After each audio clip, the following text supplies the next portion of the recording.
नमस्कार मित्रों, द स्वदेश में आपका स्वागत है। यहाँ करते हैं हम लोग देश में हो रही राजनीति पर चर्चा। बात करेंगे आम आदमी पार्टी की। जी हाँ, दिल्ली हार के बाद आम आदमी पार्टी खबरों में फिर से आ गई है। अरविंद केजरीवाल नई दिल्ली विधानसभा सीट क्या हारे, अपनी सरकार क्या गंवाई, वह खबरों से ही गायब हो गए थे। पता चला गए हैं विपश्यना करने। वहां से लौट कर आए तो दो बड़े धमाके हुए। पहला बड़ा धमाका हुआ कि 1.5 साल से चल रहा किसानों का धरना उखाड़ के फेंक दिया गया। और फिर आम आदमी पार्टी के अंदर किए गए हैं बहुत सारे फेरबदल। तो ऐसे में आज इसी मुद्दे पर करेंगे चर्चा। हमारी बात दो विषयों पर होगी। पहली बात करेंगे आम आदमी पार्टी में जो फेरबदल किए गए हैं, और ध्यान रखिए इसमें राघव चड्ढा और संजय सिंह का नाम नहीं है। और फिर एक बात करेंगे कि आखिरकार क्या अरविंद केजरीवाल माहौल बना रहे हैं राज्यसभा जाने का। चलिए करते हैं चर्चा। नमस्कार दोस्तों, मैं सुधांशु, आप देख रहे हैं द स्वदेश। दोस्तों, द स्वदेश एक मंच है जहां पर हम निष्पक्ष पॉलिटिकल एनालिसिस करते हैं। अगर आपको हमारा पॉलिटिकल एनालिसिस पसंद आता है तो आप यूपीआई के माध्यम से हमारी मदद भी कर सकते हैं। बाकी हमारे चैनल को सब्सक्राइब करिए, वीडियो को लाइक करिए और वीडियो को शेयर जरूर करिए।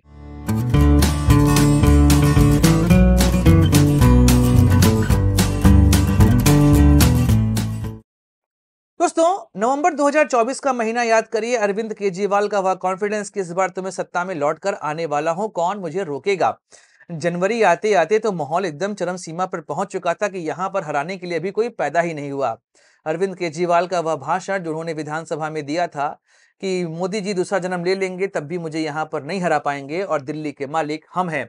लेकिन नतीजे आए, और नतीजे ऐसे आए कि अरविंद केजरीवाल सत्ता गवाए, अपनी सीट गवाए, उनके सिपहसालार सब सीट हार गए। तो अब बचा क्या उनके पास? चूंकि मनीष सिसोदिया हार गए थे, सौरभ भारद्वाज हार गए थे, अवध ओझा हार गए थे, राखी बिरलान हार गए थे, और रही सही कसर अरविंद केजरीवाल नई दिल्ली विधानसभा से खुद अपनी सीट हार गए थे। अब उसके बाद लगा आम आदमी पार्टी आखिर करेगी, क्योंकि वहां पर पंजाब में भगवंत मान सरकार के ऊपर भी कई सारे आरोप लग रहे थे। वह सरकार भी किसी तरीके से चल रही थी। जितने भी वादे 2022 में किए गए थे आज तक वह पूरे नहीं किए गए।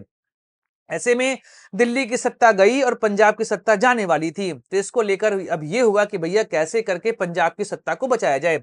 अब पंजाब की सत्ता में भगवंत मान अरविंद केजरीवाल की बात मानते दिखाई दे नहीं रहे थे। तो यहां पर उन लोगों ने एक स्ट्रेटजी खेली। अरविंद केजरीवाल ने विभव कुमार को भेज दिया पंजाब। अब विभव कुमार वही हैं जिनका झगड़ा हुआ था स्वाति मालीवाल के साथ। उसके बाद विभव कुमार के ऊपर कई सारे आरोप लगे थे, लेकिन उसको सजा देने की जगह पर अरविंद केजरीवाल ने रिवॉर्ड दिया कि जाओ पंजाब और वहां की सरकार को मेरे अकॉर्डिंग मैनिपुलेट करो। भगवंत मान को यह बात पता थी कि विभव कुमार किस लिए भेजे गए हैं। अब जब सरकार दिल्ली से चली गई तो अरविंद केजरीवाल पंजाब पहुंचे। आपको याद होगा कि एक खबर आई थी कि पंजाब में मुख्यमंत्री सहित सभी मंत्रियों की परेड करवाई गई है दिल्ली में। अब सोचिए, एक राज्य का मुख्यमंत्री आया है दिल्ली, किस लिए? अपने संयोजक, जो पार्टी का संयोजक है, उससे मिलने के लिए। यह बात अच्छी तो थी नहीं। फिर अरविंद केजरीवाल जाके पंजाब में ही डेरा जमा लिए, और डेरा जमाने के बाद उन्होंने कुछ चेंजेस किए। अब दिल्ली की हार का ठीकरा किसी पर फोड़ना था, तो वह ठीकरा फोड़ा है गोपाल राय पर। मैं यह बात क्यों कह रहा हूं? क्योंकि दिल्ली में आप देखेंगे तो गोपाल राय जब से यह पार्टी बनी है तब से वह इस पार्टी का भाग है। एक ऐसे चेहरा है जो इतनी बड़ी एंटी इनकम्बेंसी में भी अपनी सीट को कंफर्टेबली जीतकर चले आए हैं। लेकिन यहां पर आतिशी मारिना को बना दिया गया विपक्ष का नेता। गोपाल राय के बारे में बात तक नहीं की गई। और इधर जैसे ही नई लिस्ट आई उसमें गोपाल राय को हटा दिया गया है। उनको भेज दिया गया है कहां पर? गुजरात। और उनका सह प्रभावी यहां पर बनाया गया है दुर्गेश पाठक को। सीधी बात है, गोपाल राय के पर यहां पर कतर दिए गए हैं और दिल्ली से हटाकर गुजरात भेजने का मतलब है कि भैया तुम्हारी गलती की वजह से हम लोग दिल्ली हारे हैं। अब मनीष सिसोदिया क्या किया जाएगा? क्योंकि पंजाब में 2027 में सरकार रिपीट करवानी है, वरना तो राजनीति ही खत्म हो जाएगी।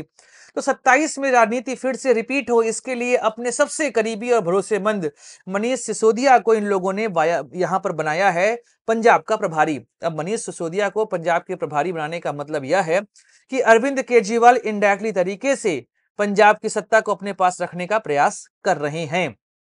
लेकिन बात वही है ना, इस समय ना वह विधायक हैं ना वह सांसद हैं, तो अपनी राजनीति को खेलें कैसे? कोई उनकी बात क्यों सुनेगा? एक चुना हुआ मुख्यमंत्री इस समय अरविंद केजरीवाल की बात सुनने को मजबूर क्यों होगा? तो इसके लिए भी रास्ता निकाला गया। अरविंद केजरीवाल को राज्यसभा भेजने का पूरा प्लान है। अब यहां पर आती है बात राघव चड्ढा और संजय सिंह की। इन दोनों को कोई भी यहां पर जिम्मेदारी नहीं दी गई। अब चूंकि सारी बातें राज्यसभा से यहां पर जुड़ी हुई हैं।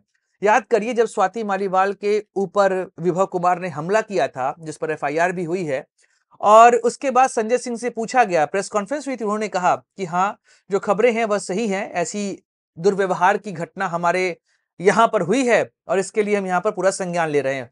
और जब अरविंद केजरीवाल चुनाव में पिछड़ रहे थे या स्वाति मालीवाल वाला केस हुआ था, उस समय राघव चड्ढा लंदन घूम रहे थे। तो इन दोनों को साइडलाइन तो करना था। इन दोनों से बोला भी गया कि आप दोनों में से कोई एक राज्यसभा की सीट छोड़ दे तो मैं राज्यसभा पहुंच जाता हूं।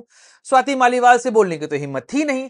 तो अब माहौल बनाया गया। माहौल क्या बना? संजीव अरोड़ा चूंकि राज्यसभा सांसद हैं, इनको कहा गया कि आप लुधियाना वेस्ट से लड़िए उपचुनाव। अब सोचिए, एक राज्यसभा सांसद विधानसभा चुनाव क्यों लड़ेगा, लेकिन यहां पे लड़वाया जा रहा है। और लुधियाना वेस्ट का जो चुनाव है वह फंसा हुआ, क्योंकि वहां पर सारे व्यापारी रहते हैं। व्यापारी इस समय आम आदमी पार्टी से बहुत गुस्सा है, क्योंकि पिछले 1.5 साल से चल रहे धरने की वजह से व्यापारियों का पूरा जो व्यापार है वह ठप हो चुका है। अब क्या करे अरविंद केजरीवाल? सर्वे करवाया गया तो यहां पर व्यापारियों ने कहा, भैया तुमको वोट हम नहीं देने वाले हैं। तुम जब तक धरना नहीं हटाओगे हमारा व्यापार ठीक नहीं होगा। भूल जाओ कि तुम यहां पर इस सीट को जीतने वाले हो। अब क्या करे अरविंद केजरीवाल? क्योंकि 2022 के दौर में याद करिए, जिस समय किसान धरना दे रहे थे दिल्ली में, उस दौरान अरविंद केजरीवाल उनके लिए चीजें भिजवाया करते थे, लगातार बयान देते थे, सबसे बड़े हितैषी नेता बनते थे। लेकिन अब तो अपनी सरकार पे बनी हुई थी। अब वह करते क्या? उन्होंने भगवंत मान के साथ मिलकर प्लान बनाया कि इस पूरे धरने को उखाड़ के फेंकवा देते हैं। बुलडोजर चला और रोड को साफ करवाया गया, क्योंकि लुधियाना वेस्ट का चुनाव अगर संजीव अरोड़ा नहीं जीतेंगे तो हमारे अरविंद केजरीवाल राज्यसभा कैसे पहुंचेंगे?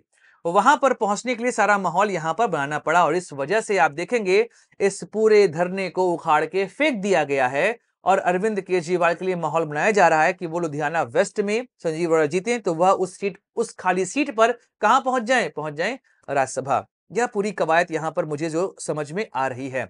लेकिन अरविंद केजरीवाल की राजनीति इस समय फंसी बहुत बुरी तरीके से है। देखिए मैं यहां पर ना नॉर्मली इतनी कड़ी आलोचना बहुत कम लोगों की करता हूं। कारण यह है कि अरविंद केजरीवाल ने जिस राजनीति की उम्मीद इस देश में जगाई थी, उस उम्मीद को उन्होंने अपने पैरों तले रौंद दिया है। जनता का भरोसा जिस तरीके से उन्होंने तोड़ा है ना, किसी और राजनेता की आलोचना इतनी नहीं होनी चाहिए जितनी ज्यादा अरविंद केजरीवाल की यहां पर होनी चाहिए, क्योंकि उनकी राजनीति ऐसे आदर्शों पर टिकी थी जिनको उन्होंने 5 साल तक नहीं निभाया। इसलिए आलोचना ही नहीं, कड़ी आलोचना होनी चाहिए, क्योंकि आपने जो स्टैंडर्ड सेट कर दिया था उस स्टैंडर्ड पर आप आधे घंटे नहीं टिके। और आम आदमी पार्टी के लिए समस्या यही है कि ना विचार है ना विचारधारा। पार्टी में लोग जुड़ेंगे कैसे? जो उनके अपने थे वह अरविंद केजरीवाल के तानाशाही रवैये की वजह से पार्टी छोड़कर जा चुके हैं। तो बात यही है कि आम आदमी पार्टी अपनी सरकार पंजाब में कैसे बचाएगी? किसानों को उखड़वा दिया तो वह गुस्सा, उसके अलावा यहां पर आपके पास व्यापारियों का वोट नहीं है, वो गुस्सा, और फिर वोट मिलेगा कहां से आपको? तो सीधी बात है, अरविंद केजरीवाल की राजनीति आने वाले समय में बहुत बुरी स्थिति में फंसी हुई है। क्या पता अगर लुधियाना वेस्ट का चुनाव आम आदमी पार्टी नहीं जीती तो क्या होगा? तो फिर ना खुदा मिला ना विसाले सनम, यही होगा अरविंद केजरीवाल के साथ। दोस्तों वीडियो समाप्त करते हैं, मिलेंगे अगली वीडियो में, चर्चा करेंगे किसी और राजनीतिक मुद्दे की। अपने दोस्त सुधांशु को दीजिए इजाजत। Like share subscribe the channel. जय हिंद, वंदे मातरम। भारत माता की जय।